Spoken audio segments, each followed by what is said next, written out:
সমাধান চাও যদি জীবনে মরণে, ফিরে যাও খুঁজে নাও চোখ রাখো কোরআনে। সমাধান চাও যদি জীবনে মরণে, ফিরে যাও খুঁজে নাও চোখ রাখো কোরআনে। তবেই পাবে সুখ শান্তির ঠিকানা, তবেই পাবে সুখ শান্তির ঠিকানা, যদি মেনে নাও তুমি মনে প্রাণে।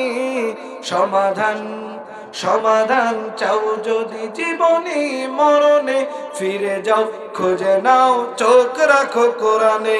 লিল্লাহে তাকবীর। প্রিয় ভাইরা আমার, আপনাদের কি মানে ঘুম ধরতেছে নাকি? বুঝতেছি না, কথায় মনে মজা নাই নাকি বলেন?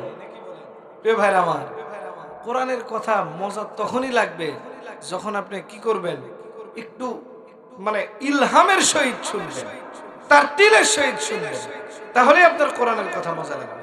যে কথাটি বলতেছিলাম, মার সামনে থেকে সন্তানকে কোথায় দিবে? অগ্নিকাণ্ডে ফালায় দিবে বা গরম তেলে নিক্ষেপ করবে। এবার মা ডাক দিয়ে বলতেছে, ও ফেরাউন, শুনে নাও, আমার শুধু একটা সন্তান নয়, আল্লাহ পাক যদি আমাকে এরকম শত শত সন্তান দিত, আমি শত শত সন্তানকে আল্লাহর রাস্তায় ছেড়ে দিতাম, তবুও আমি আল্লাহ রাব্বুল আলামিনকে ভুলতে পারবো না। আমি ইসলাম ধর্ম গ্রহণ করেছি, সেটা ত্যাগ করতে পারবো না। মুসা কালিমুল্লাহর আদর্শে আদর্শিত হয়েছি, আমি সে আদর্শ বলতে পারবো না, কোনোভাবেই না। মাসিদার সামনে তার বড় ছেলেটাকে নিয়ে তেলের মধ্যে দেওয়া হলো। মা পাগল পারা গেল। মা বারবার ডাক দিয়ে বলতেছে, ও বাবারে, আমি তোর জন্য কিছুই করতে পারলাম না। আমি দুনিয়ার জমিনে এমন এক আল্লাহর ইবাদত করি, আমি এমন এক নবীর আদর্শ বাস্তবায়ন করে নিয়েছি। শুধু আমার একটা সন্তান নয়, যদি এরকম শত শত সন্তান দুনিয়ার জমিন থেকে বিদায় হয়ে যায়, তবু আমি ইসলাম ধর্মকে ত্যাগ করতে পারবো না রে বাবা। ও বাবা, তুমি চলে যাও, দুনিয়ার জমিন থেকে চলে যাও। দাসী তার সন্তানের দিকে একবারও তাকাইলেন না। বলে, কেন তাকাইলেন না? বারবার দাসীটা ডাক দিয়ে বলতেছেন, মাসিটা ডাক দিয়ে বলতেছেন, ও আল্লাহ গো, আমি যদি আমার সন্তানের দিকে তাকাই, আমার অন্তরের মধ্যে মায়া সৃষ্টি হবে, আমার অশ্রু বেয়ে পড়বে চোখ থেকে, আমার নয়নটা কাটবে গো। ও আল্লাহ, শয়তান আমাকে ধোঁকা দিবে, এই জন্য আমি আমার সন্তানের দিকে তাকাই না।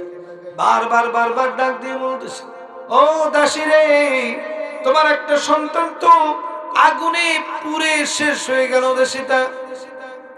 এরপরে এবার যে তোমার 6 বছরের একটা শিশু আছে, এই শিশুটাকে আমরা আগুনে নিক্ষেপ করব। প্রিয় ভাইরা আমার, মা সহ্য করতে পারে না। মা শুধু কান্দে আর কান্দে।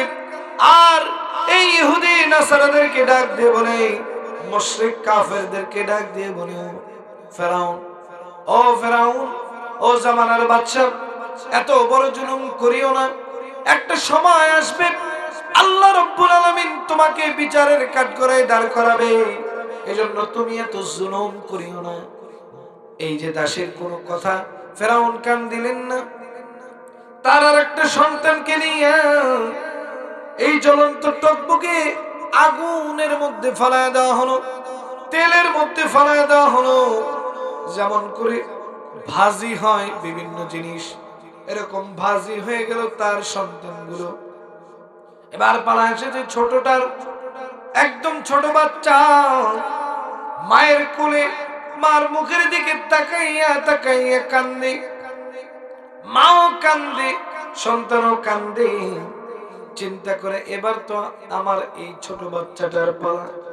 এবার সকল বিচার বিভাগের লোকজন থমকে দাঁড়িয়ে গেলেন, তাকিয়ে আছেন। কেন যেন মা কান্নার বদলে হাসতেছে, কেন যেন। আল্লাহ রাব্বুল আলামিন তাৎক্ষণিক জিবরাইল আলাইহিস সালাতু ওয়াস সালামকে পাঠায় ওই যে সন্তানগুলোকে আগুনের মধ্যে দেওয়া হচ্ছে, সে তো নিজের চোখে আগুন দেখতে পাচ্ছে, কিন্তু আল্লাহ রাব্বুল আলামিন কুদরতের মাধ্যম দিয়া জান্নাতি সুবাস করে দিয়েছেন আগুনের মধ্যে। এবার মা ডাক দিয়ে বলতেছে, ও জামানার বাদশা, তুমি চিন্তা করিও না, তুমি যত জুলুম আছে করতে পারো, কোনো সমস্যা নাই, তবে আল্লাহর কাঠগড়ায় তোমাকে একদিন দাঁড়াইতে হবে। প্রিয় ভাইরা আমার,